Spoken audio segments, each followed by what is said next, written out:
Saturday night. Welcome to the Jonathan Ross Show. Let's see who is in my green room tonight, shall we? He is boy band royalty and now an all-conquering solo artist, the one and only Gary Barlow, ladies and gentlemen.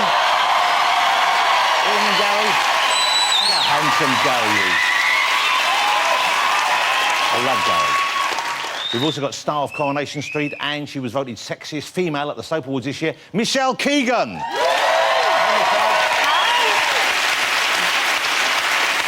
Almost as sexy as Gary. He's been in some of the biggest and best-loved films of recent years, including Shaun of the Dead, Mission Impossible 3 and 4, Star Trek, the brilliant Simon Pegg, ladies and gentlemen. Hey, Simon. And like in respect... And I'm excited, I hope you are too, celebrating an incredible 55 years in show business. A true legend is among us, ladies and gentlemen, the one and only Dame Edna Everage.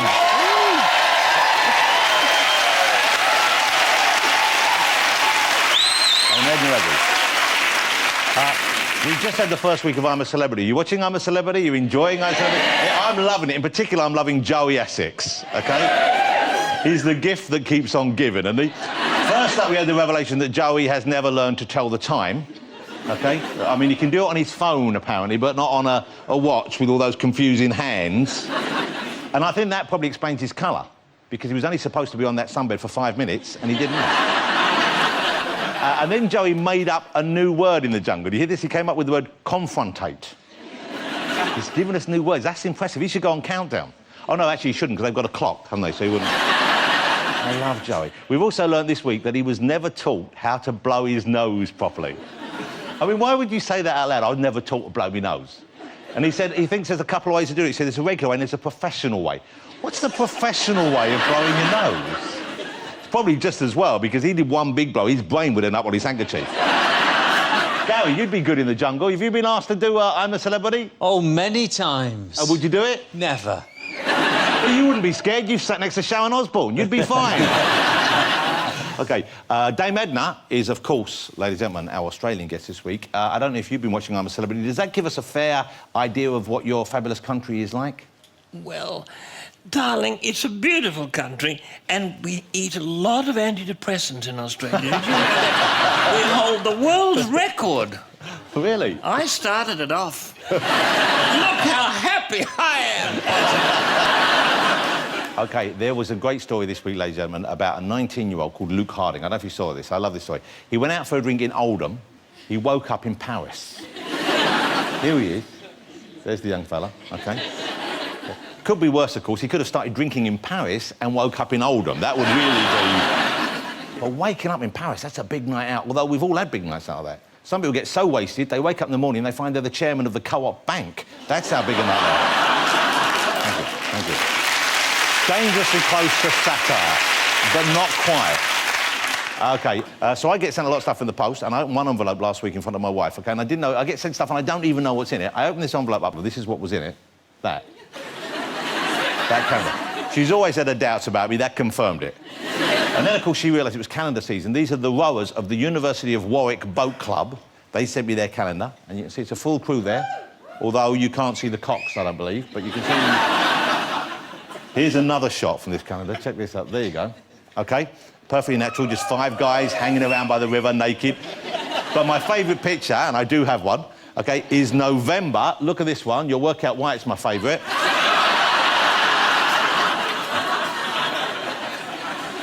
I do hope he's keeping that bucket up with his hand. Let's get my first guest out. We first met him as one of the most successful boy band members in the world. Now, 50 million albums later, he's not only our favourite judge on X Factor, he's about to embark on the biggest tour of his solo career. It's Gary Barlow.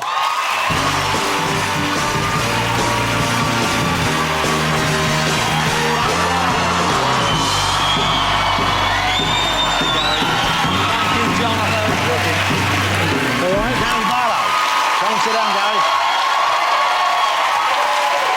Well, great to have you back on the show. Nice to be back. Well, you were on a few weeks ago. There you go. You got a...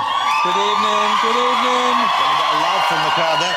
Hey, because last time you were on a few weeks ago, we had you on as part of the X Factor ensemble. And you've only got 1 act left in the X Factor. What are you trying to say?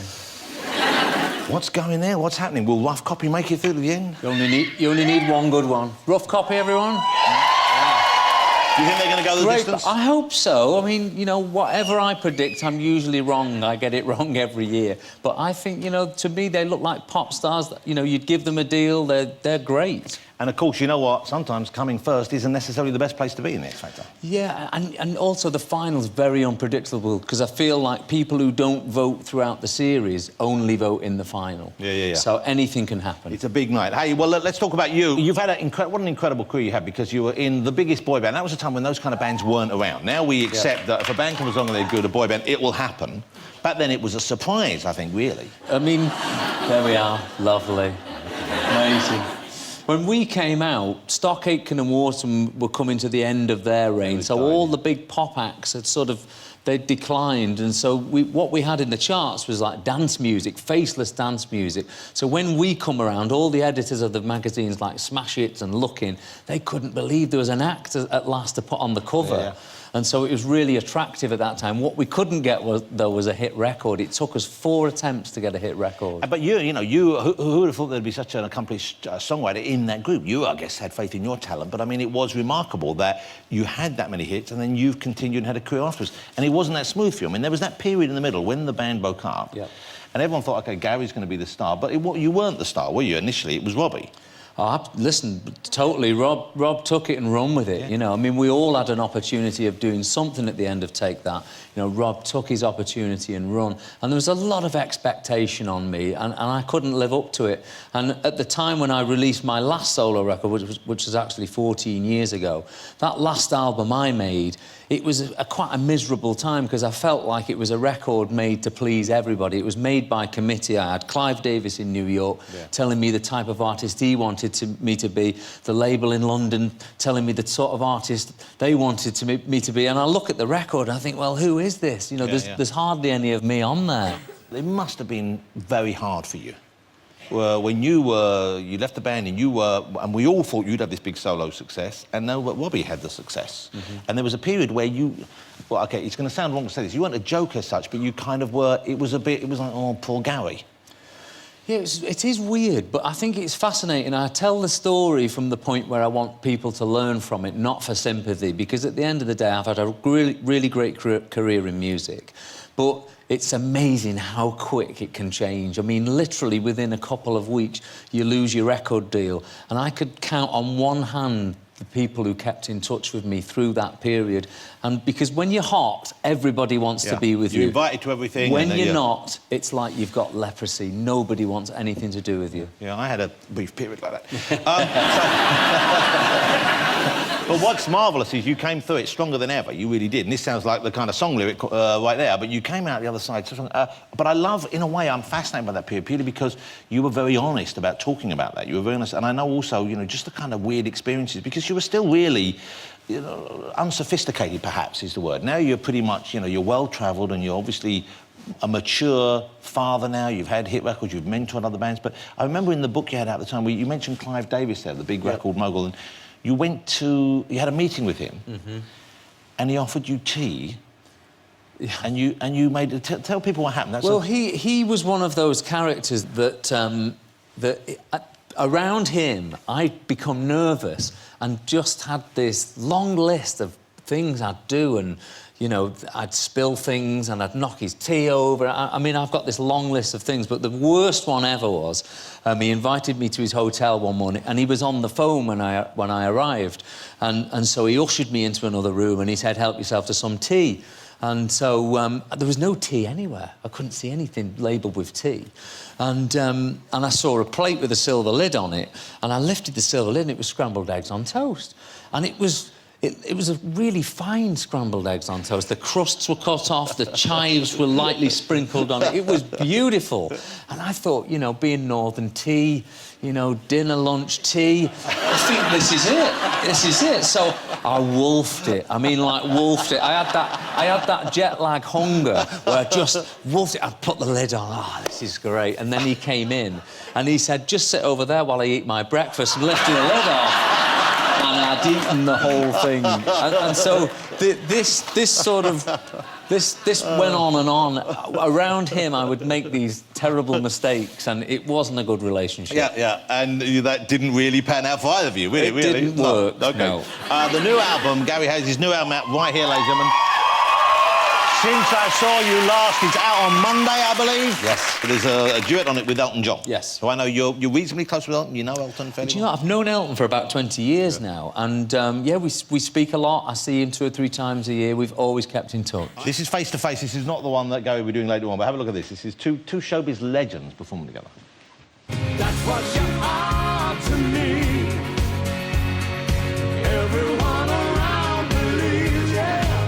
When the face to face, oh, when the music plays, oh, standing side by side, put the past behind us. No one can take your place when the face to face. Gary Barlow with Elton John there. You didn't you try to get in with Elton's company? Didn't you try and get signed up by them? Well, when I was 16, I used to go to London every 3 or 4 months with cassettes of music. Of the songs you'd written, yeah? Yeah, I'd go into publishers and I'd meet people, and usually they'd play, like, one song and say, you know, it's not for us, but continue the good work. But I went into Rocket one day, which was Elton's publishing company, and I took my cassette in, and there were 6 songs on this cassette, and the guy put the cassette in and turned his back to me, actually, and he played through one song, and then into the second. I thought, this is good. Into the third. This is amazing. He played all 6 songs. I thought, this is going to be incredible. And he got up after playing the last song, and he took the tape out of the player, opened the window, and threw the cassette out the window. He said, do me a favour, don't come back to this office again. Wow. Yeah. That's a nasty piece of work. Yeah, tell me about it. But you said Elton's a better man now. Yeah. You got Were there any songs on there, any of the songs that became hits? You know what? A Million Love Songs was on that. It was track 3. Wow. Yeah. Wouldn't you have liked to be walking under that window that day? I might do something with this. Hey, Gary, I didn't know you were doing this, and obviously it's something that a lot of planning, and I guess there needs to be a lot of secrecy, but your trip to Afghanistan. Yep. Yeah, it's been a long one, this. It's been 2 years in the planning this, and it's literally been because of the MOD and the amount of secrecy behind Camp Bastion. I always wanted to take a show and entertain the troops, because at this time of the year, the new people arrive in Camp Bastion, they're there for 6 months, so they're there away from home for Christmas, and I've always wanted to take a show in. And I imagined a big variety show with comedians and musicians, and the MOD literally said, no, you can bring 5 people with you. And so we had to bring cameraman, sound man. You know, it was the list was extremely short. And I had to do it between X Factor weekends, so I was literally there for about 3 days. And so what do you do? So you're performing out there, and you use some of the talent that was actually there in the camp, didn't you? I only used the talent. Wow. I didn't take any of my band with me. And I put together a band of just the soldiers. And we had an amazing day. I met them all first, and so I went round to see them in their jobs. And, you know, they're really skilled, driven people. And then in the evening, I become the boss, and we're rehearsing and playing music. It was fantastic, really was. We have a clip of you there, but it must have been, I would have thought, almost a surreal experience for you, because you're doing this music, but you're in the middle of a situation and in a location which is... your life is in danger, as indeed is everyone's there. Yeah. Yeah, it was, to be honest, I didn't feel in danger at all in Camp Bastion. I felt a little bit in danger when we were landing, because I think, you know, obviously army aircrafts, they're targets there, and we all had to put our body armour on. But once I was there, I felt completely safe, and the morale on the camp is amazing. The gig was incredible, and we did the gig over 2 nights because we thought, you know, if a storm happens, if there's a security alert and the gig gets cancelled, at least we've got a night to spare. And that did happen. On the first night, there was a security alarm and there was a sandstorm, all on one night. And so we knew we only had 1 evening left, but we did get it done, and the concert was incredible. Wow. This is a little clip from the show that Gary made while he was out there. Have a look at this. You can really see the extremes of the environment. Okay, this isn't good. No. Got a sandstorm now.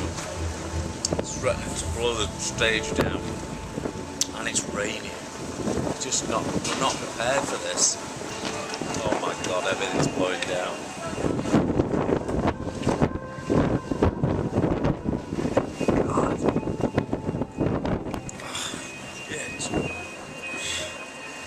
If this continues, we can't do the show. It's just not going to happen. That's Gary Barlow, Journey to Afghanistan. That's on ITV the night of the week after the X Factor final, you think? It's in a few weekends' time, yeah. And so you did it. How long was the gig when you performed? We ended up doing about an hour in the Wow. end. I mean, it was great. The crowd were all singing. They were holding up messages for their families. It was just a really heartwarming moment. Take that aback. You're going to be recording some new material. Next year. Is it January? You've got that planned for? Well, we're hoping it to be out this time next year, so yeah, we'll start as the new year starts. Have you started writing the stuff for the boys yet? No, we'll start literally in January. And yeah. do you know whether it'll be the 5 of you or the 4 of you? No, I don't know yet. I'm hoping for 5, but we're going to all sit in Jan and decide. I mean, it's usually diaries and stuff. Yeah. Yeah, I'm hoping to have Rob with us. I never saw Take That Live. I never saw Take That Live back in the day. I've seen them since now, and it's a very different show to the earlier days of the kind of choreographed routines and that kind of thing. Do you prefer it now where you don't have to do what people said, where people don't expect you to do that kind of act, or is there part of you that misses that? No, the funny thing is, definitely, we're not doing any routines on this tour, but what happens is we do like a retro section, and we all can't wait to start busting the old moves, and we're like, yeah, we've still got it. It's good. Well, you say you still got it. I don't know whether you've got it to the extent you have it. I've got a clip now, which you won't have seen for a while, I think. And Every time I come on your show. Because there's so many of them we need to get through. This was you on an Irish show many years ago. It was called the Kelly Show. Belfast. Belfast in 1992. I don't even remember this, but this is the most extraordinary dance Really? routine. Have a look at this. Once you tasted love, and it's just the beginning of a new world. Once you tasted love, there's no way you can give it. Oh no. Once you tasted love.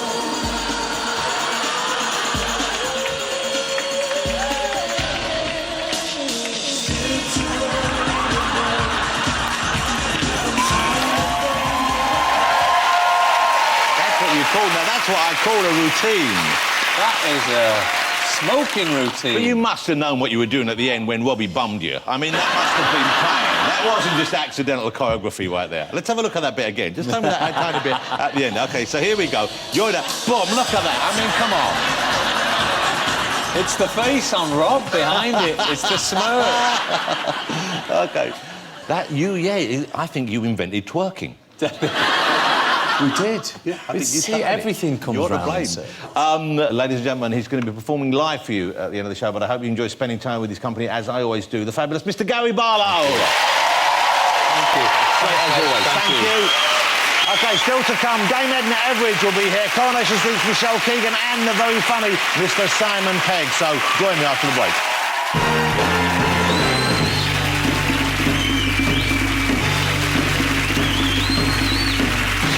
Welcome back, ladies and gentlemen. Let's get my next guest out as Tina McIntyre in Coronation Street. She is without doubt the hottest hot pot in the Rovers' return. It's the lovely Michelle Keegan, ladies and gentlemen. You're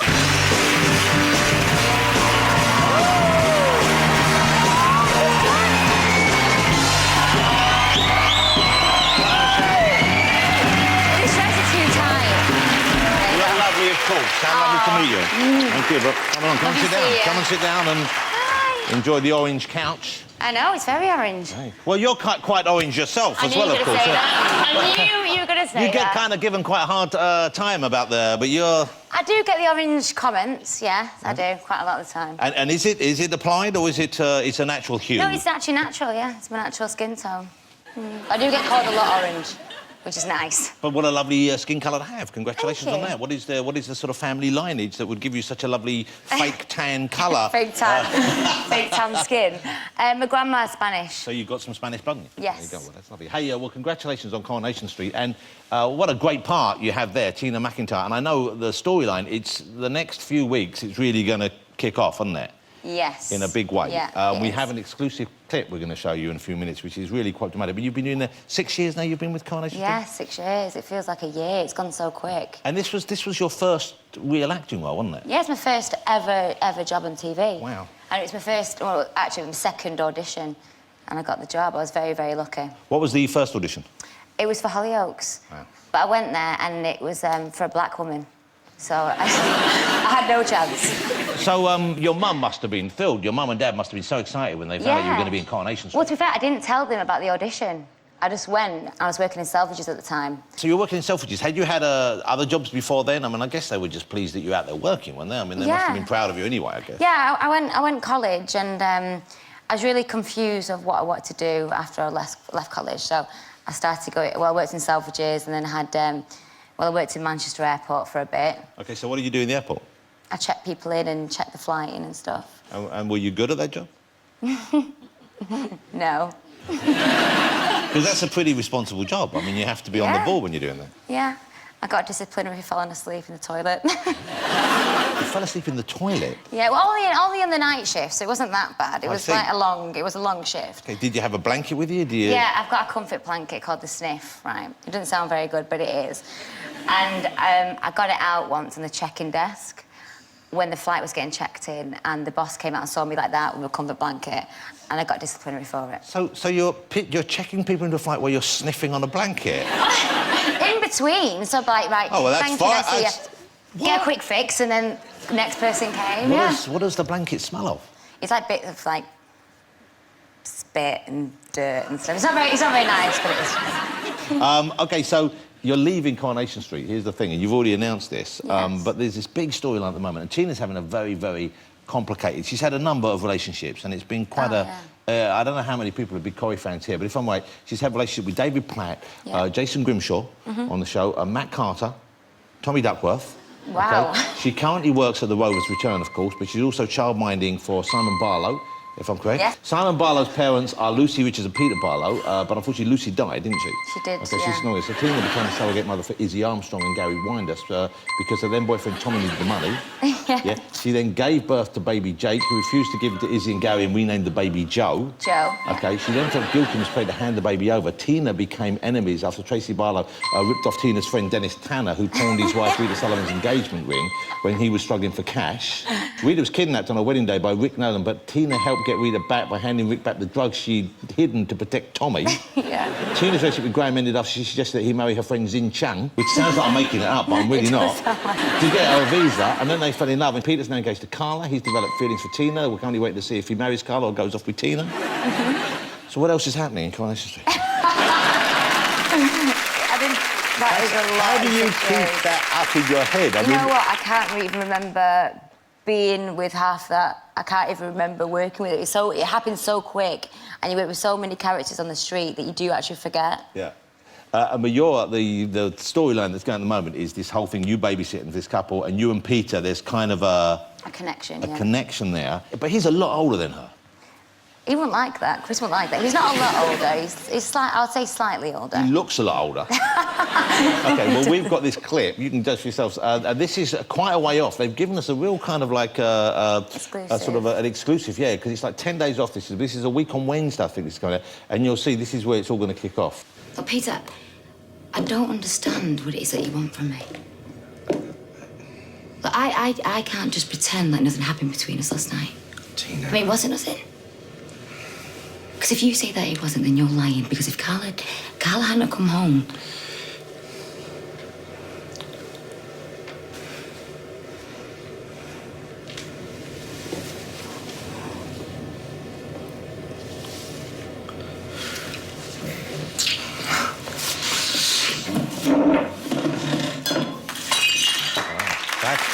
That's all kicking off. That's an exclusive. Wow. That was raunchy. That is raunchy. Had you seen that before, that clip? No, that's the first time I saw it. Is it weird watching yourself doing that kind of a scene? Yeah. I felt my toes are doing this right then, like that. Let me ask you about your relationship with Mr. Mark Wright. Are you familiar with this, ladies and gentlemen? Yes, of course you are. Here he is. Now, I'm warning you now, this is quite a... it's quite an alarming image. This is Mark Wright. He has a calendar out, your young man. He has got a calendar. OK, he's a fine figure of a young person. There you go. There's Mark's calendar. OK. So this is Mark. So you've seen all these pictures. Yes. Not that you would need the pictures, of course, because this presumably is what he lounges around like at home. But you guys, it's quite a public romance in a way, isn't it? I mean, everyone knows you're involved in it, and you've been linked for a while, and you're engaged, aren't you? Yes. Yeah. Well, congratulations. Thank you. Yeah. Do you have a favourite month for Mark? No, let me look through them. I'll pick one. Okay. That one is not. He's got see-through pants on there. It went a bit wet. You don't like the see-through pants? No. Just generally? I like February. Okay, does he show you these pictures beforehand? Yeah. Okay, so you approve them? I like, and I'll show you which one I like. Okay. Odie, what about that one from last year's one? Did you see that one, Michelle? Oh! I have not seen that one. Okay.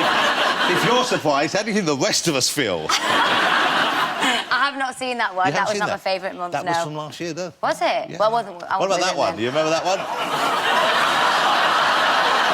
We haven't made these up. He posed for these.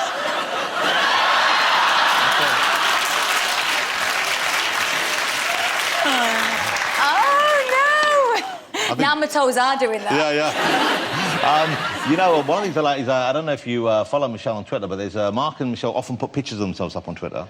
And lots of selfies. You take selfies of yourselves to get... Well, that's why it's a selfie, but... and there's a lot of couple shots. Let's have a look at a couple of pictures, because some people say, oh, look, it's very nice... I think it's very nice to see a couple in love. You're clearly in love. No, okay? what? But you... No, no. No, but no. Well, see there? And these are nice pictures. Oh, yeah. Who's holding the camera there? Is that you holding the camera there? Yeah. OK, that's cool. Let's have a look at another one. There we go. That's nice. I think that's nice. OK. Who's holding the camera? Oh, you're holding the camera again, that one? Yeah. Yeah. OK. And then the next one here we have... Now, who's holding the camera in that one? That's like you've got a stalker. Well, there's an intruder. There's an intruder with a camera on a kind of a helmet. That's like a cool... And there you are. And that, I'll be honest with you, that's a lovely picture, but wouldn't you be annoyed if you were sitting next to a couple like that on the plane? You think, oh, stop it, will you? You're making the rest of us feel bad. But it's very sweet. There's my sniff! There's my sniff, that yellow thing there. Is that yellow comfort blanket. Wow. That's it. See? I'd like to see the sniff make an appearance in Mark's next calendar. You could just be wearing that instead of the trunks. It could be a scratch and sniff calendar. There you go. OK, well, it was a pleasure spending some time with you. You're a charming young woman and a talented actress, and I wish you only the best. Michelle Keegan, ladies and gentlemen. And good luck with the show. I'm sure it'll be great. OK. It's a great storyline. Don't go away after the break. I'll be joined by Mr. Simon Pegg. Dame Edna Everidge will be here. And we've got live music from the fabulous Gary Barlow. So see you in a couple of minutes.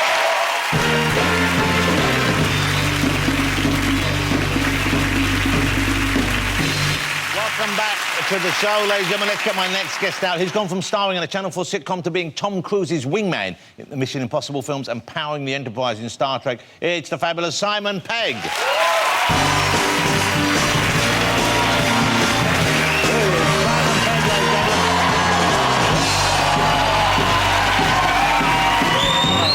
You're fat, Simon. You're very healthy. Simon, so you look great, Simon, but have you got a cold at the moment? Someone told me you were struggling with the flu or something. No, I've got a slight snivel, which I picked up on Monday when my daughter sneezed in my mouth. Oh, wow. Wow, how old is your daughter? She's 22. No, she's 4, and she came home from school, and you know, obviously, when your child comes home, you're always like, "Hey!" Yeah. And I picked her up in my arms, and I went, "Hey!" And she just went, "Bleh." Oh. And I felt it hit the back of my throat. Oh, wow. I honestly, it was like I felt my tonsils just get coated. Oh. And I was like, "Yep, I'm going to be ill tomorrow." You're going to Usually, get that. if you're in a house full of sick people, you think, "Oh, if I don't touch that, I'll be okay." Wash if I your don't hands a wash lot, your yeah. hands. If someone sneezes in your mouth, forget it. Just buy shares in Lockets. If the saliva leaves their mouth and goes into the back of your throat, there's a chance that no amount of washing is going to get rid of that. And then last night I was getting her ready for bed and she said to me, I was putting her pyjamas on and she was really wriggling around as kids do sometimes. And I said, "Please, babe, please, Daddy's a bit ill." And she went, "Yeah, I know, I spat in your mouth." You know, just before I came on, Dame Edna leant over to me and went, "Keep it brief." OK, so the reason why Simon's come on today for us is because there's a DVD out. This film came out. I didn't go and see it. I was away when it came out, so I didn't get to see it at the cinema here in the UK when it came out. And it was I thought it was going to be huge, and it should have been huge. It was such a good film. It's called The World's End. It's out We got hit by the weather in the UK in the summertime. It was that really hot week. And so people no didn't one want to was go and going sit to the inside, cinema. maybe? But we did fantastically in America. But I which don't made think up people for it. knew what it was going to be enough, to be honest with you, because, like, Shaun of the Dead, you knew that's a film, it's a funny film about zombies. Hot Fuzz, you knew that was a funny film about cops. Here, this is the third in that trilogy, and it's sort of a funny film about a kind of a robot zombie-type apocalypse thing from space and a pub crawl. And It's I don't know whether it's a film about midlife crisis, really. It's a film about 5 guys that get together. They're united by this one very mercurial guy who never grew up, Gary King, probably the most irritating character I've ever played. My most favourite character as well. Yeah, very endearing. Yeah, he is, but he's deeply troubled, and he's trying to recreate this pub crawl they did when they were 19 years old. He gathers together his old crew, and none of them want to go. They all hate him.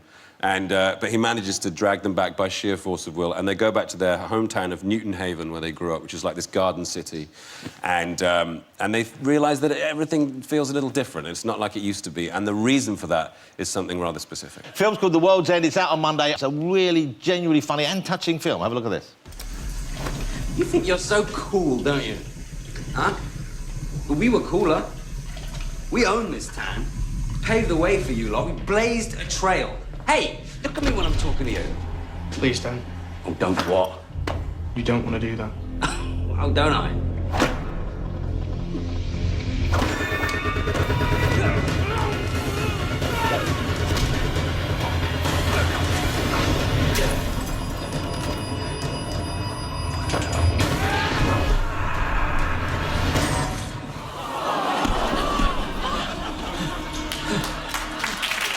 There you go. I realised I introduced that clip and said this is a film and it's quite touching, and then you see a guy getting his head smashed off in a lavatory. That wasn't the most touching. There's a lot of emotional stuff in there as well. Yeah. Of course, in the movie, there's a lot of beer being drunk. Presumably, Yes. that's not the real beer, of course. No, we couldn't drink real... I mean, the pub crawl is 12 pubs, and it's 60 pints. Wow. And we have to do all 12... Gary King, my character, his main drive, despite what you see happens, despite there's something very strange going on in the town, the most important thing to Gary is to drink He wants his to finish 12 it. He pints. needs Yeah. to finish this unfinished business Absolutely, from his youth. because it means something to him on a deeper level that we find out later on. But we couldn't drink beer on set because that would be foolish and non-productive. So we charged the props department to come up with this very drinkable liquid, which was basically water, because we couldn't drink non-alcohol lager, because even that has a placebo effect. And you don't drink a lot in I don't real drink life, at do all. you? No, I don't. I'm not a drinker. Okay. So So how do you fake being drunk then? I have been drunk. Okay. That's one of the reasons I don't drink. Well, you weren't a heavy drinker, or were you? No, in your but youth? I hit 40 and I thought I wanted to be a present dad. You know, when we had Tilly, I thought, right, I don't want to be there in the morning. I want to have my mouth open, ready to receive the sneezes. Yeah. I don't want to be like, oh, get away. So I quit, and I'm glad because I feel a lot healthier. Yeah. I feel free of it. What's great about the movie is you do sense that they are genuinely getting quite drunk, and Yes. and it works for the film because, of course, then they get almost foolhardish and reckless. Yeah. Well, in a film where you drink 12 pints, supposedly, we had to measure our drunkenness very carefully. So we had to know how we'd be after 1, 2, 3, 4, 5, up to 12, and also know what it would be like if you'd had 8, but just had a massive fight with some robots, because the adrenaline would take the edge off it a little bit. But basically, it goes, you stay completely lucid until about 7. And then about... So when you had the first couple of pints, no one would know necessarily. No, you can be very sober on 5 or 6 pints if you really try, and then you start to get a slow blink in your eyes like that, and then your head starts to wobble a bit like that, and the slow blink helps you with that, and then you start burping quite a lot because the lager's so gassy. And then you start forgetting who you are, and everything's sort of slightly confusing. And then at the end of it, you're just like, everything's like, everything. You dismiss everything because, I'm not drunk, no. Like that. And so we had to kind of do these workshops whereby we could pick a 4. Okay, normal. 6, normal. 7, you know, and then... So we could just drop into it any time. So if you're out with people who are drinking, if you are with, do you fake it to keep up No, with I it? hate... That's the weird thing. If you ever give up drinking, the one thing that you'll discover, which is really strange, that will be a complete surprise to you the first time it happens, when you go out with all your friends, around about 10 o'clock, they all become assholes. And you just think, when did that happen? But it's always been the case. It's just you were an asshole too. Okay? It's a very strange thing. I even get it with my own wife. I'm like, oh, it's her. Oh, it's you, is it? So yeah, it's a very odd thing to go. It's one of the toughest things about not drinking is being around drunk people. Yeah, and there's only so much Diet Coke you can drink even. Yeah, exactly. OK, so what's happening with Star Trek? You're doing another Star Trek movie? Is that happening? Yes, we are. We're doing it. I think we're doing it this year, as far as I know. I know they want to do it quickly, and JJ's obviously busy with Star Wars, so they're going to bring in a hot young director, I'm sure, and we'll do it as soon as possible. And you got another Mission Impossible movie you're doing this year? I think so. Mission Impossible 5, yes. Wow. What an incredible career you've got now. It's all right, yeah, it's nice. Keeps the wolf from the door. Yeah. Yeah. And you're not drinking either? No, I feel like... I just feel like that's improved my life enormously. But you're still using a lot of heroin? A lot of heroin, yeah, a lot of smack. I'm mainlining my daughter's mucus. Well, listen, once again, I'm not just saying this because I like him, but World's End is just so much fun. You guys make such great films together. I hope you and Edgar have got something else planned? Yeah, absolutely. We'll work together. Edgar's off doing Ant-Man, which is very exciting. For Marvel, yeah. Yeah, I can't imagine a future when I don't work with Edgar and Nick, so... That's nice to know. Ladies and gentlemen, a very charming and very lovely man, Mr. Simon Pegg. Thank you. Thank you. Okay. Still to come, Dame Edna Everage will be here, and we've got live music from the fabulous Gary Barlow. Don't go away. Join me after the break.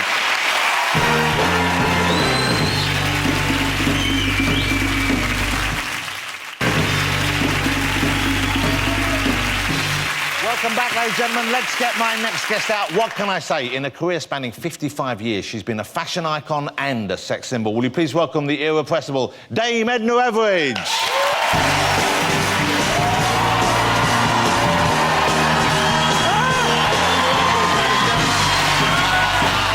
Well, let me assist. There you are.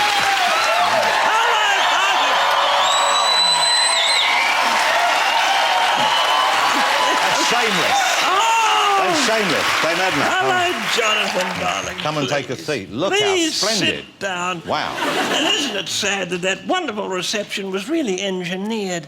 Because there's a person called a warm-up, isn't there? And he tells them to overreact. But it's lovely to be here at London Weekend Television. That's what it used to be called. When you had your show here, of course, you dominated this place. My show was groundbreaking, Jonathan. It was marvellous. And I'm feeling so happy to be here Well, on it's your so... show. We're happy you're And back your in the... popularity. Your popularity is hard to believe, really, but it is. It's deserved, Jonathan. It is. It's Well, deserved. thank you. From you, that means so much. He's a nice person. I'm... And he wears a tie. Isn't that a refreshing thing? Thank you. A man with a tie. You like that?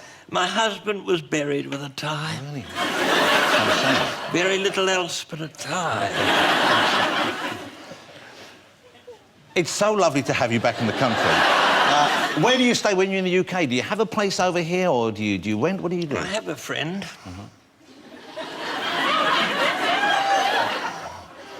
A lovely woman, elderly. I can't say who it is. She occasionally wears a crown. And she lives in quite a comfortable, detached home in the Mall. And if you stand opposite Buckingham Palace and look to the right, you'll see a little window. And if you have binoculars, you'll see in that window. And there's a mug with a toothbrush in it. And that is my toilet. And I've got a key. I've got my own shelf in her fridge. I'm very, very comfortable there. And I'm not meant to say any of this. No. Well, But you're so persuasive. Hey, Dame Edna's currently on tour, ladies and gentlemen. The new show, the current show... You don't have to plug my show, Jonathan. You really don't. I would like to. I want people to see you live, because in the flesh... No, in the flesh. You're seeing me, viewers, on television. I'm lovely. But on stage, in my own stage show, at the Palladium Theatre, I'm something else. It's quite interesting because this is it's a new stage in your life. You've sort of turned your back on celebrity culture, it seems. Celebrity culture. Look at celebrities. Who are they? Tomorrow's non-entities, really. I've never been a celebrity. I'm a legend, an icon, if you will. But not a celebrity. I think it's almost an insult to be called a celebrity. It wasn't intended. I've never heard you called a celebrity. No, of course not. You've become more spiritual, though. You seem to have blossomed. I am. I went to an ashram. I was putting on weight. I put it back on, actually. But I did go. I was very worried. I was a little bit depressed, too. Oh, really? And I was eating, overeating. As a matter of fact, I was eating pasta, a lot of pasta, in bed. Eating pasta in bed. I'd have I'd have gnocchi about 5 times a night. And, you know, people at home will understand what I'm saying. And you always got to think of the viewer. And I went to an ashram in India. Do you know what an ashram is? I think so. It's like a place of spiritual growth and worship. Yes, Isn't it is. It? It's like a school almost. It's like a caravan park for the soul. And I went to this ashram in India, and I met a person there. I met a young man. Wow. A new romance? He looked after me beautifully. He gave me lovely massages. I can feel his little fingers. This is Wahan, is that right? Wahan, which is Balinese for Wayne. And I'd like you to meet him. Where is he? Where's Wahan? There's Wahan. Oh, bring me a glass of water, will you, Wahan? Look, isn't he adorable, Possums? He's a younger man lovely. than I thought I would see you with. I'm a bit of a cougar. Well, there's Wahan. Okay. Oh, what's that? It's a smoothie. It's a isn't he adorable? He's lovely. What a lovely young man. You can go back now. Go. Oh, please. Duduk. You see, Did you hear me? I've become fluent with his tongue. I have. Hey, let me ask you about your children, though, before we... I thought the interview was over. No, it's not over. Because I know Kenny. Does Kenny still design your fabulous outfits, your son Kenny? He does. Kenny, my son. He's a wonderful boy. He's the Vivian Westwood of Australia. He's a star. He designed this lovely frock and many other things of mine. My other children have been a bit of a disappointment, Jonathan. And that's not amusing, I'm afraid. Well, there's your daughter, is it Val May? Val May. Shoplifting was her downfall. She was born with the gift of the grab. And she was always looking for the 5-finger discount. You know, when I started becoming successful, as you will find when you... I learned something. Put your family last. Don't let them. Yeah. Don't let them inhibit you. Yeah. Sometimes it's better for us to neglect them. And I've always put my career first. Well, not that I call it a career, really. I don't call this a show. It's so lovely to see you here again, and really, if you've never had the experience and you've enjoyed a little bit this evening, to see Come Dame and see me Edna at the live, Palladium. you have to go and see Dame You Edna. don't have to say it, I'll say it. I'm... Come and see me at the Palladium, Possums, because I've saved my best self for that event. Now, we've got to wind this interview up somehow. Okay, you And know... by the way, this is just absolutely disgusting. Well, oh, poor Wahan, it's like you're kicking the poor fella, sort of virtually He's here. fine. He takes it because he's lucky to be living in England at the moment. But I just want to thank you all at home and in the studio for having me at your place tonight, and my special guest, Jonathan Ross. That's the way to do it. Dame Edna Abbey, ladies and gentlemen. We have the Gladiola lights right here. We are. This is for you. Of course. Lovely. Of course. Not so beautifully wrapped. Thanks to all my guests tonight. But now, performing his brand new solo single, Let Me Go. Will you welcome back Gary Barlow?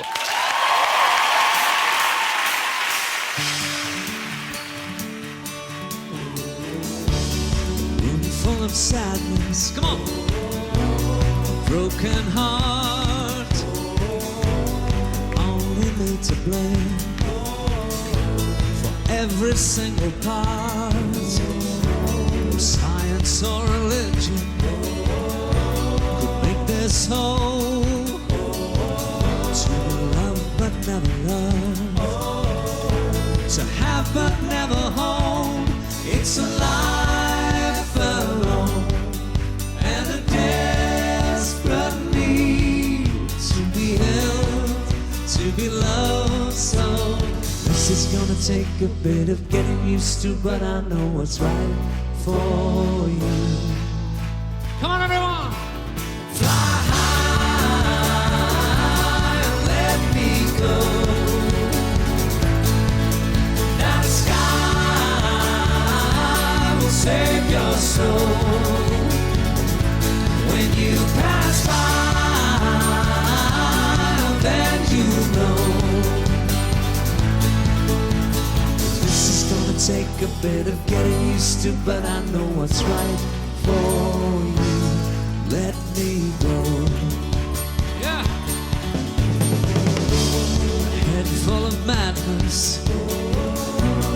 nowhere safe. When those tears aren't big enough, and love turns into hate. It's a life alone, and a desperate need to be held, to be loved. So this is gonna take a bit of getting used to, but I know what's right for you. Yeah. Fly high and let me go. That sky will save your soul. When you pass by, then you know. This is gonna take a bit of getting used to, but I know what's right for you. So let me go, life will get better. Find the love I never gave you. I know you lie there waiting all night long. So find where you belong. Come on, everybody. Oh, let me go. Let me go. Oh, save your soul. Let's save your soul tonight. Let me go. Let me go. Oh, save your soul. This is gonna take a bit of getting used to, but I know what's right for you. Let me go. Let me go. Gary Barr, ladies and gentlemen. Sunita and McFly's Harry joined Joe and Ellie for Fake Reaction.